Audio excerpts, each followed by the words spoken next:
Boombox. Anorí es un gran golpe militar y político para el ELN. Cuando se dieron cuenta los guerrilleros que les faltaba lo que ellos dicen, preparar los campesinos, optaron por tomar medidas de fuerza contra el campesinado y ese fue el principio del fin de la operación Anorí. El ELN fue una guerrilla rural y marginal en términos de su expresión territorial. Así no podemos seguir, así no se va a poder hacer la revolución. La Operación Anorí en 1973, durante el gobierno de Misael Pastrana, el más grande operativo militar contra el ELN, significa un punto de quiebre para esa guerrilla. Las fuerzas militares anuncian triunfantes su derrota militar, pero lejos estaba aquello de ocurrir, y al contrario, esa organización rebaraja su estrategia y recompone el mando. Las ejecuciones internas contra integrantes de la cúpula, por órdenes de Fabio Vázquez Castaño, máximo líder del ELN, provocan un cisma y su posterior defenestración. Todas estas fracturas, sumadas al surgimiento del llamado sector del replanteamiento, constituyen la segunda etapa de este grupo insurgente. Capítulo 4. Muerte y recomposición. Junio de 1972.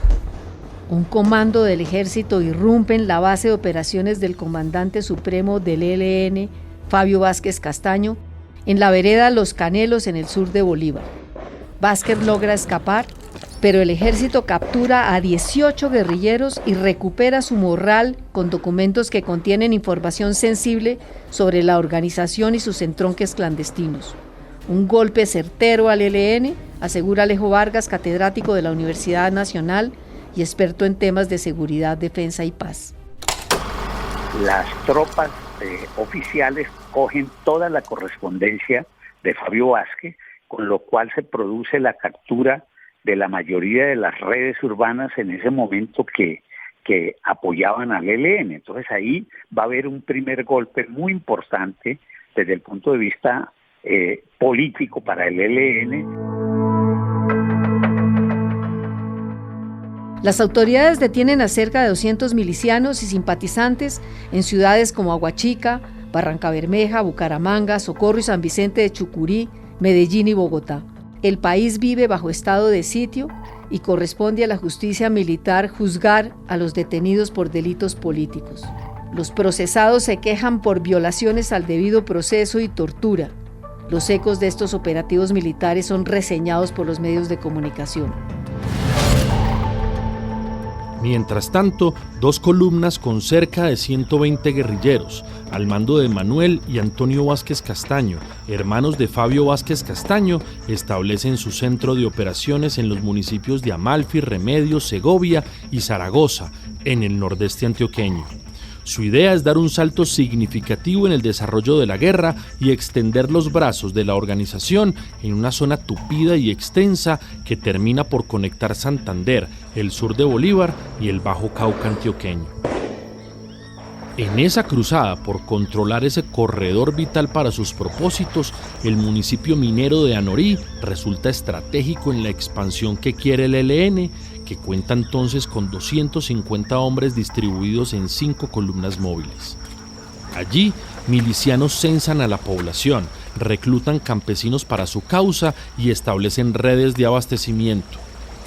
Se trata de un área fría y rocosa bañada por los ríos Nechí y Porce, políticamente muy conservadora, donde circula mucha gente de otros territorios por las minas de oro.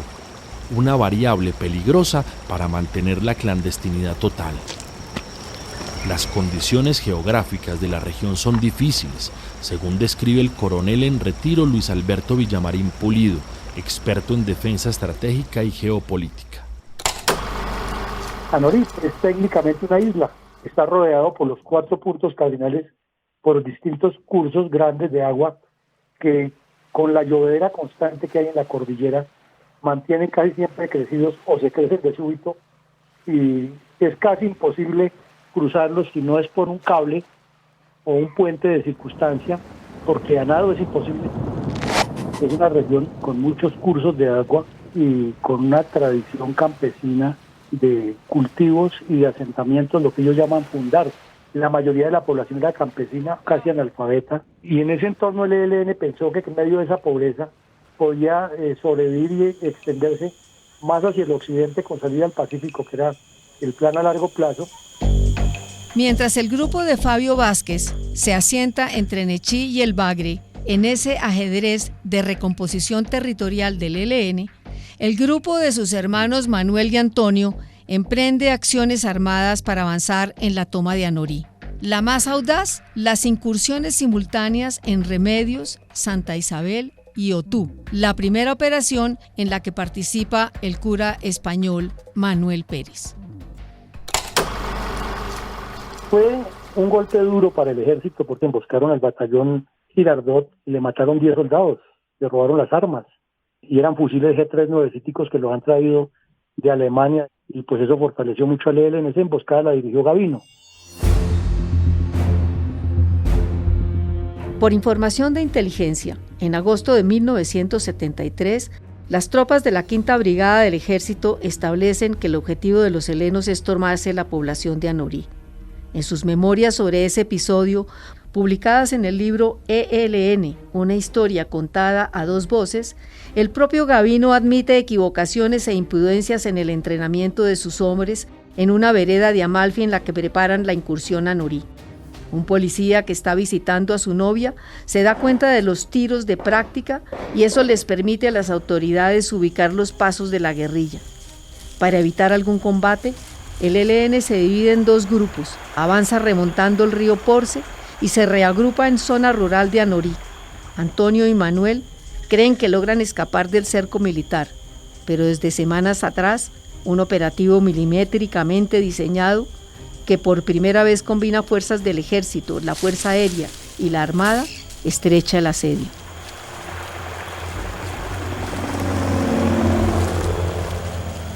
Los primeros enfrentamientos ocurren muy pronto del lado del río Porce y la guerrilla se sabe cercada. Cruzarlo a nado es imposible porque ese río es traicionero y caudaloso, y hacerlo en balsa es jugarse la vida porque hasta los chaluperos más expertos de la región han sucumbido a la vorágine de sus corrientes internas. En medio de la zozobra de los combates y el repliegue de la guerrilla hacia la zona del río Nechí, deserta uno de sus guías, Alfonso Sánchez, quien es el que mejor conoce el terreno. Sánchez le da al ejército toda la información sobre las condiciones del grupo insurgente y sus comandantes, las armas que tienen y sus intenciones.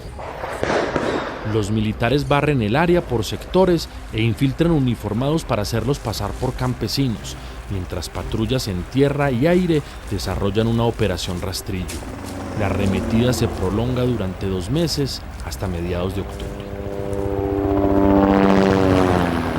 El coronel Luis Alberto Villamarín, autor del libro Cóndor en el aire, el más completo sobre la operación Anorí, revela detalles y destaca el papel que juega aquí el general Hernán Hurtado Vallejo. Vallejo era el comandante del Comando Operativo número 10. Lo trasladaron desde Bucaramanga hacia Medellín con jurisdicción en Anorí, precisamente para buscar a ese grupo del ELN que se había movido hacia allá. Tomó una decisión que fue muy sabia. Él dijo, nosotros los militares no somos expertos en andar por entre el monte, no estamos formados como cazadores. Entonces busquemos a los mejores cazadores que tenga la región, los contratamos y les pagamos. Los campesinos conocen todo lo de su entorno, cosas que uno no detecta, ¿no? El campesino tiene el olfato tan aguzado que en 3-4 kilómetros detecta si alguien está fumando, y alguien se acerca muy fácil y determina, por ejemplo, si se están bañando en una quebrada por el olor del jabón de perfume.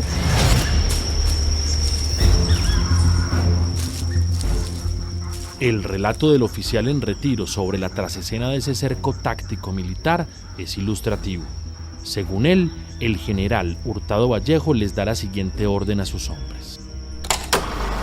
Les digo, es que hay que operar como opera la guerrilla. Ya tenemos los guías que nos enseñan a caminar por el monte. Ahora nosotros somos los que escogemos los sitios para las emboscadas y ahí los esperamos. Y eso le funcionó muy bien. Lo tercero que él aplicó fue una táctica también fabulosa, fue lo que llamó el plan hogar. ¿En qué consistía el plan hogar? Que 2 o 3 personas del ejército se infiltraban hasta cerca de una casa se escondían en el monte y duraban 3, 4 días exclusivamente observando todo y anotando todo en un cuaderno. Lo otro es que él acostumbró cambiar permanentemente de sitio. Entonces llegaba una patrulla, la desembarcaban en el helicóptero en un sitio y le decían salga a tal lado y ahí la volvían a embarcar y daban una vuelta y la embarcaban en otro lado. Entonces en apariencia la patrulla se había ido, pero estaba en el mismo sector, se emboscaba y a menudo se encontraban con la guerrilla. Los golpes sucesivos y prolongados en Anorí diezman a la guerrilla. Acorralados, sin comida, disminuidos por los choques reiterados de la fuerza pública y cansados ya de caminar en círculos en esa área montañosa y espesa, Antonio y Manuel Vázquez Castaño se saben perdidos. Entonces le piden a Adelfa Guerrer, una guerrillera que viene herida, que se deje capturar y le haga saber a Fabio Vázquez y a la organización cómo son esos últimos momentos de trueno. A Adelfa le tienen que amputar las piernas en el hospital del pueblo porque les da gangrena. Continúa el coronel Villamarín. La operación ni siquiera se llamó así, se llamaba era orden de operación número 36, eso era. Pero por lo que ocurrió en Anorí, académicamente terminaron por darle ese nombre posterior. Entonces, lo que pasó es que se fueron presentando combates y circunstancias con las que los guerrilleros no contaban. Cuando se dieron cuenta los guerrilleros que les faltaba lo que ellos dicen, preparar el área, preparar los campesinos, optaron por tomar medidas de fuerza contra el campesinado y eso fue peor. Y ese fue el principio del fin de la operación Anorí, porque ese campesino se ofreció de voluntario a seguir el trillo y ese sí sabía cómo seguir el trillo. Lo otro es que fueron cayendo los que tenían formación académica, casi todos estudiantes universitarios, como no tenían la experiencia para andar en el monte. Entonces el general Hurtado rápidamente se fue haciendo un mapa mental tanto del grupo como de lo que pasaba al interior y de las dificultades que tenían. Entonces optó por cerrarle los puntos de paso. Cuando el grupo comenzó a debilitarse, pero hubo combates y no pudieron volver a salir.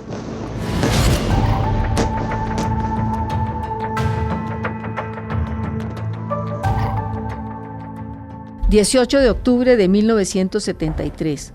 los relojes marcan la 1:03 de la tarde. Los hermanos Manuel y Antonio Vázquez Castaño y una guerrillera llamada Lucía, compañera de este último, caen abatidos en la finca El Astillero, a orillas del río Porce. En total, unos 90 guerrilleros mueren tras el cerco militar. El 19 de octubre, mediante un comunicado, el presidente Misael Pastrana Borrero felicita al ejército por el triunfo militar. Esta es su declaración en la voz del periodista Slobodan Wilches. Es noticia que la nación toda ha recibido con beneplácito, ya que marca el definitivo principio del fin de esa aventura que solo males y perturbaciones ha dejado al país.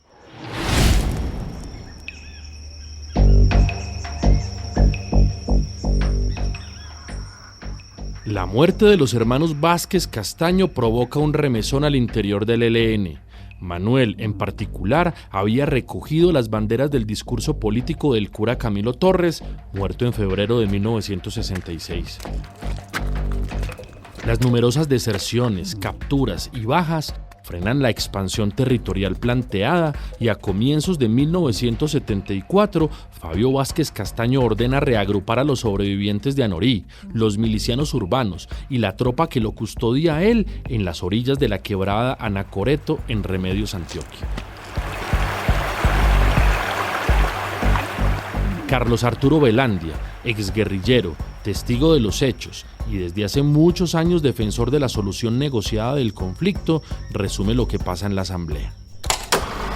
A Anacoreto llegan más o menos unos 70 u 80 guerrilleros de diferentes grupos, unos que estaban en el sur de Bolívar, otros que estaban en Antioquia, otros que estaban en el Cesar. Terminó siendo esa asamblea un desastre mayor, porque allí Fabio quiso establecer responsabilidades por el desastre militar y sobre todo sentó la responsabilidad en un equipo logístico que era de los Bertulfos, un grupo más o menos de unos 4 o 5 personas que hacían la logística. Fabio creía que si les hubieran llegado apoyo logístico oportuno, no habría ocurrido el desastre. En Anacoreto, Fabio Vázquez no busca comprender las razones del revés militar que significa un retroceso brutal en su proyecto, ni documentar el hecho cierto de que no hubo un trabajo político que les garantizara una simpatía campesina en la región de Anorí. No, Vázquez quería culpables, los necesitaba para proceder contra ellos y traducir ese fracaso en una purga ejemplarizante. Al respecto, el profesor Alejo Vargas agrega: este grupo que se conocía como los Bertulfos, que realmente era una célula urbana muy importante para el ELN, liderada por un antiguo dirigente trabajador petrolero, Carlos Uribe Gaviria, son juzgados y en parte responsabilizados, y eso probablemente era parte de la paranoia de ese momento. Allí no había realmente acusaciones ni una posibilidad de defensa.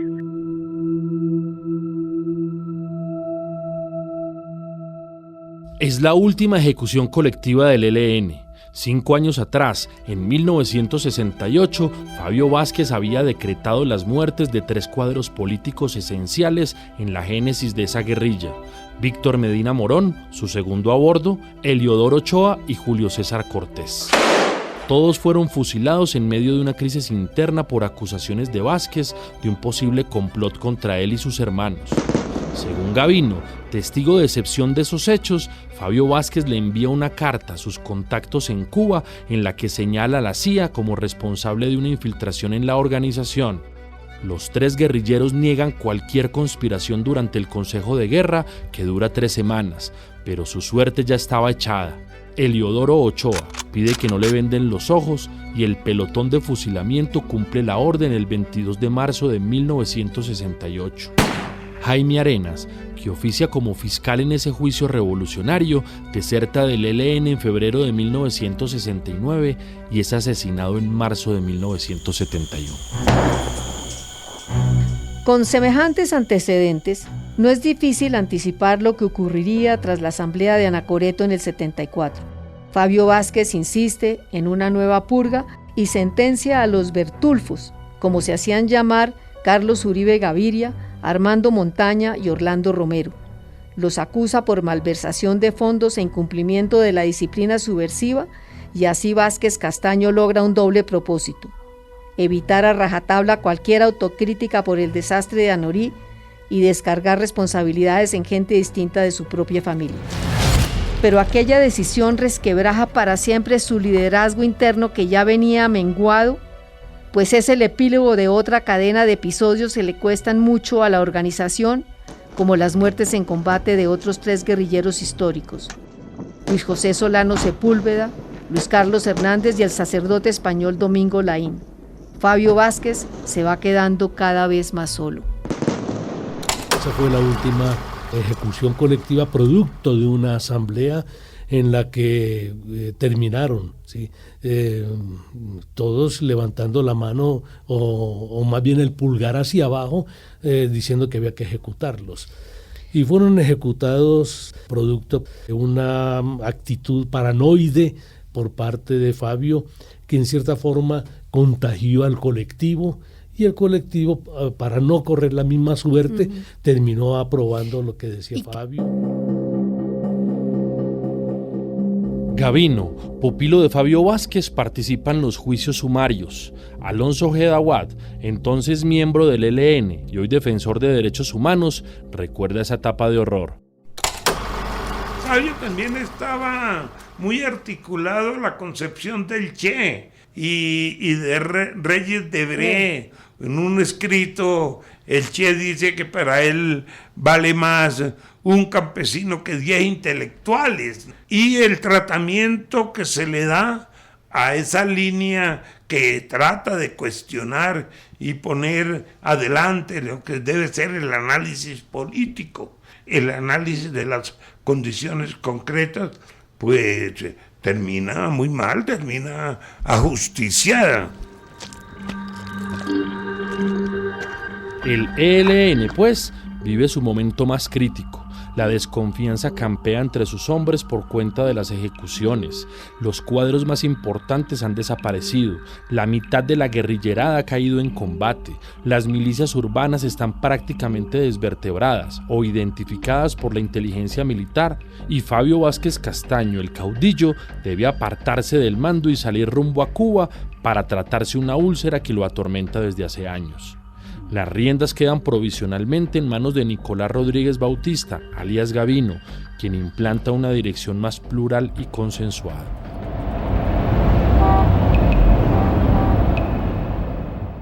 Desde Cuba, en 1975, Fabio Vázquez trata de impartir ciertas órdenes para garantizar el ingreso de nuevos militantes, especialmente de obreros y profesores, pero la resistencia hacia su figura ha diezmado ya cualquier margen de maniobra.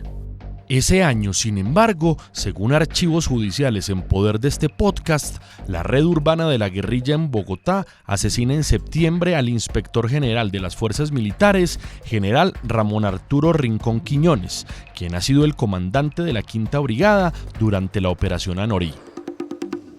A comienzos de 1976, Gavino viaja a Cuba para comunicarle a Vázquez que ha sido removido de su comandancia y degradado a escueto militante sin autorización siquiera para ser su vocero en el exterior. En septiembre de ese año, Gavino asume la comandancia del ELN. La cruzada de Fabio Vázquez termina así donde se inicia, en la isla de Cuba, de donde había salido 13 años antes para formar la guerrilla del ELN.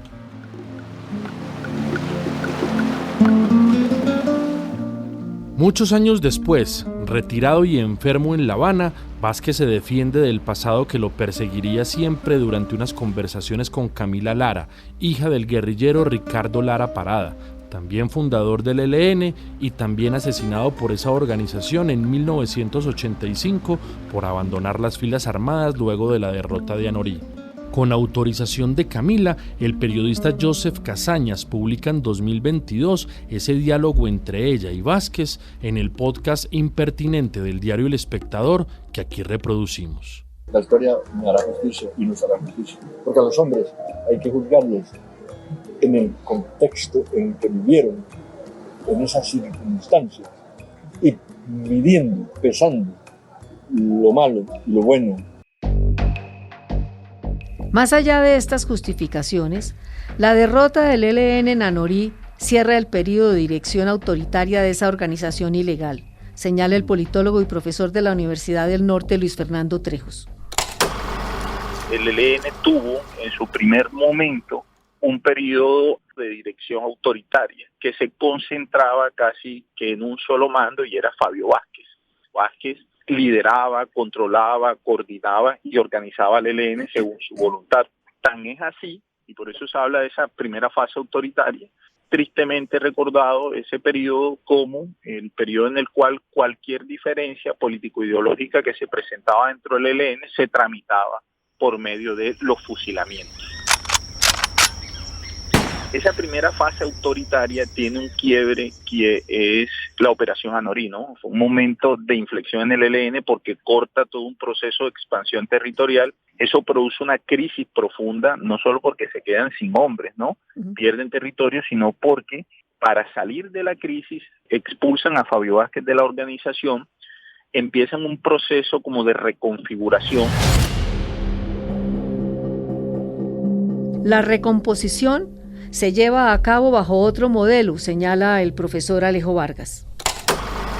Anorí es un gran golpe militar y político para el ELN, pero a su vez Anorí que implicó también la posibilidad para el ELN de recomponerse bajo otro modelo, ya un modelo que no es el modelo caudillista que había existido hasta ese momento con Fabio Vázquez Castaño, sino un modelo mucho más federativo, que es el que conocemos hasta hoy, y aquí empieza el proceso interno de reflexión y de crítica a lo que había sido el rol de Fabio. Ese proceso de renovación es largo y complejo. Carlos Arturo Velandia, más conocido en el ELN como Felipe Torres, vive en carne propia ese momento capital de la guerrilla. Es un periodo largo que va desde el 73 hasta el 83, son 10 años en medio de una crisis profunda, que significó casi que la disolución de los grupos guerrilleros rurales. Se dio una especie como de diáspora hacia las ciudades y hacia los pueblos. Ahora, volver a juntar de todos esos pedacitos pequeños a un ELN era una labor titánica. Encontrar las fórmulas de solución a una crisis tan profunda tenía que ser con grandes remedios, y no fue solamente pues resolviendo el asunto de cómo se dirige una guerrilla, sino era todo el proyecto organizativo. En medio de esa reconfiguración de poderes para mantener la lucha armada, surge el sector del replanteamiento, influenciado por líderes urbanos con mayor formación política, señala el profesor Trejo. Sectores urbanos que habían ingresado a las estructuras rurales y que veían con asombro la desconexión que tenían esas estructuras armadas con la dinámica urbana que se estaba desarrollando, digamos, en las grandes capitales del país. Tratan de tender puentes con el mundo urbano. Alonso Ojeda Awad, uno de los líderes y promotores de replanteamiento, rememora. Yo me pongo al frente de una necesidad sentida que fue replanteamiento al interior del ELN. Nunca quisimos hacer otro ELN, no, sino que nos ajustáramos al pensamiento de Camilo. Hablamos con Gavino, así no podemos seguir, así no se va a poder hacer la revolución. Gavino está de acuerdo. Además, estamos en ese momento en una situación muy grave, porque nos hemos metido a una zona endémica de fiebre amarilla, de tifoidea, una cosa terrible, y comienza a matarnos gente y a matar campesinos. Nosotros estábamos ya hablando con los de las FARC y con los del M-19, con Jaime Bateman, entonces, y buscando la construcción de volver a retomar el planteamiento del Frente Unido. Teníamos una gran cosa a nuestro favor, que no habían nacido todavía los paramilitares. Estaban todas las condiciones. El profesor Vargas, analista del conflicto colombiano, destaca un factor externo que parece influir en esas reflexiones, lo que está pasando en Venezuela. Estamos hablando de mediados de los años 70. En Venezuela se estaba desmovilizando la guerrilla que se había creado en los 60 también, como las de aquí, con la influencia de la Revolución Cubana. Y esa guerrilla se estaba desmovilizando y dando su tránsito a la vida política. Eso llega aquí a estos grupos del ELN que se movían en el sector del Magdalena Medio, en lo que después se va a llamar el Frente José Antonio Galán. Entonces va a empezar a plantear la importancia de reivindicar lo político, y va a ser el primer grupo que del interior de una guerrilla plantea la posibilidad de una salida negociada, en un momento donde eso no estaba en la agenda nacional.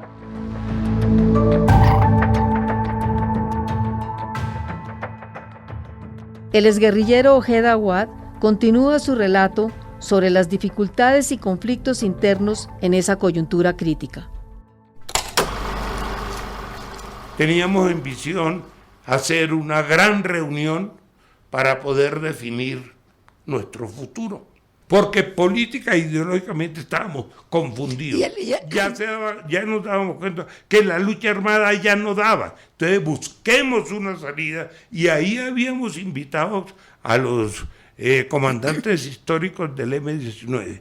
No sé por qué, en un momento Gavino se tuerce, se voltea, y lo que había dicho que íbamos a hacer, íbamos a pensar, se va a tratar, y retoma una concepción militarista, campesinista.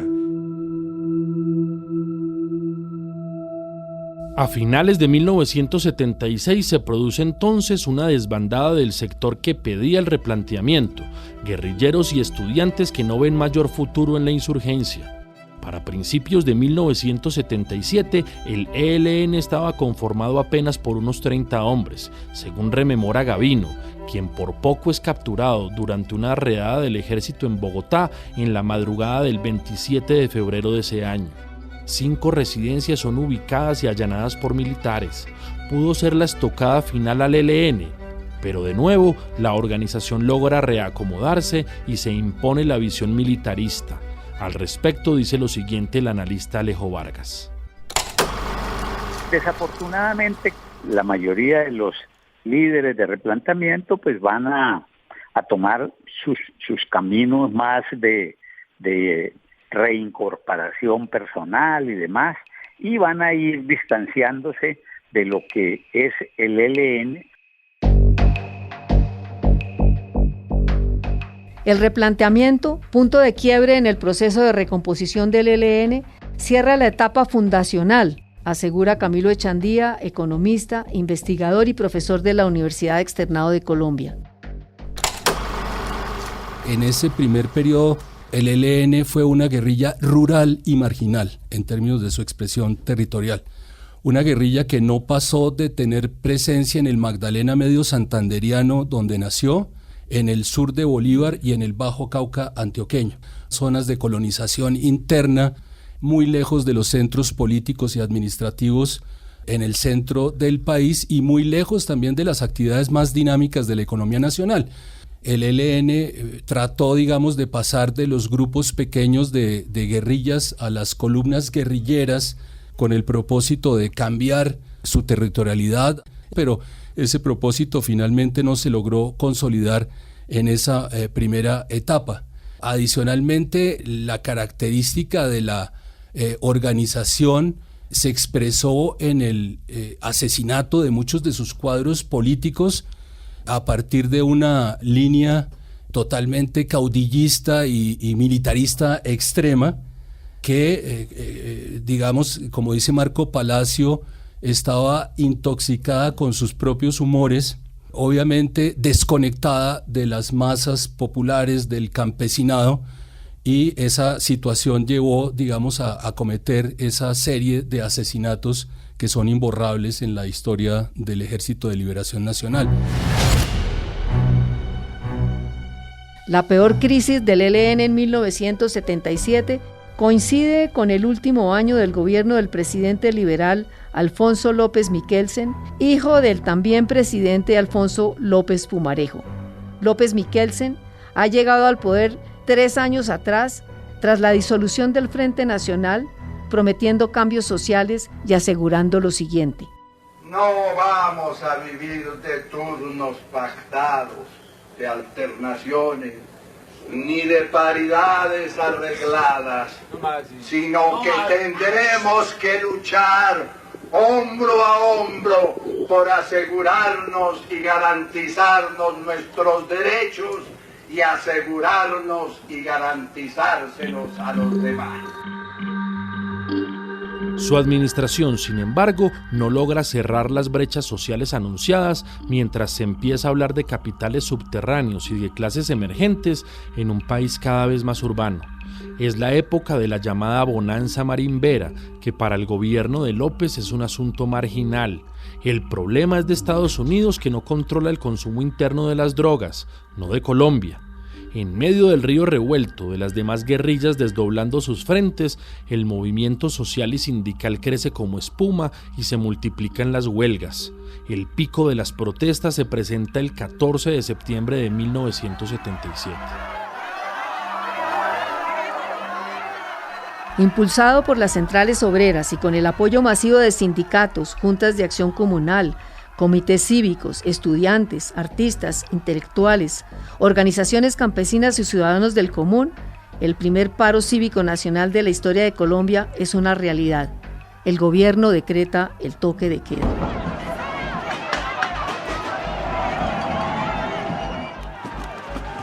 Reprimido en forma violenta, el paro deja un saldo de 33 muertos, unos 3.000 heridos y centenares de detenidos en todo el país. Es la manifestación popular más importante desde el 9 de abril de 1948. El diario El Tiempo la califica como una auténtica subversión. El ELN, en proceso de recomposición y guiado por el mando provisional de Gavino y el cura Manuel Pérez, ven el paro luces propicias para su proyecto, ingredientes para revisar su estrategia y formas de reorganización. Los militares, por su parte, encuentran un pretexto para exigirle al gobierno medidas más fuertes para enfrentar los problemas de orden público y la protesta social que asocia con la subversión. De esa tarea se hace cargo el sucesor de López, Julio César Turbay Ayala, elegido en 1978. Un mes después de asumir el cargo, Turbay expide el llamado Estatuto de Seguridad, un régimen de excepción que no es otra cosa que la aplicación en Colombia de la llamada Doctrina de la Seguridad Nacional de Washington. Son tiempos de la Guerra Fría, el enemigo es el comunismo y los militares tienen la sartén por el mango. En medio de la más violenta represión, las guerrillas no ceden en sus acciones, en especial el M-19 de corte más urbano, que empieza a ganar notoriedad por acciones simbólicas como el robo de la espada de Bolívar en 1974 y el robo de las 5.000 armas de las instalaciones del Cantón Norte del Ejército en Bogotá en 1978.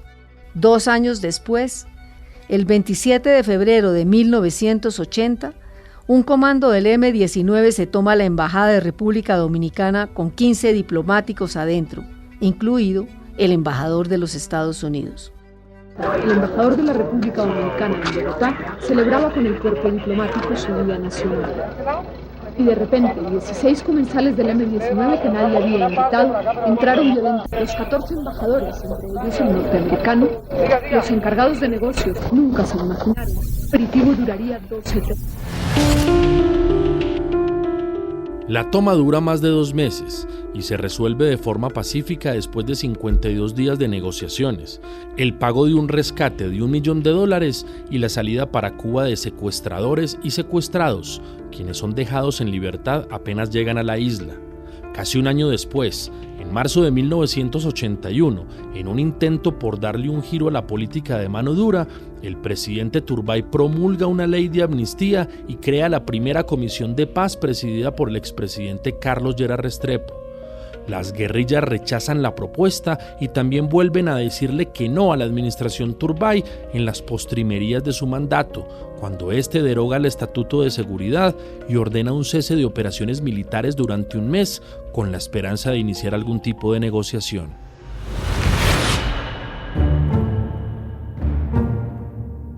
Las guerrillas no están interesadas. Las FARC porque están fuertes y a la ofensiva en el sur del país. El M-19 porque está ocupando regiones del Caquetá, Huila y Valle. El Ejército Popular de Liberación porque sus nodos y presencias en Córdoba se expanden. Y el ELN porque avanza en su proceso de reorganización, cuya punta de lanza es el Frente Domingo Laín, creado en 1980 en honor al sacerdote español muerto en combate 6 años atrás.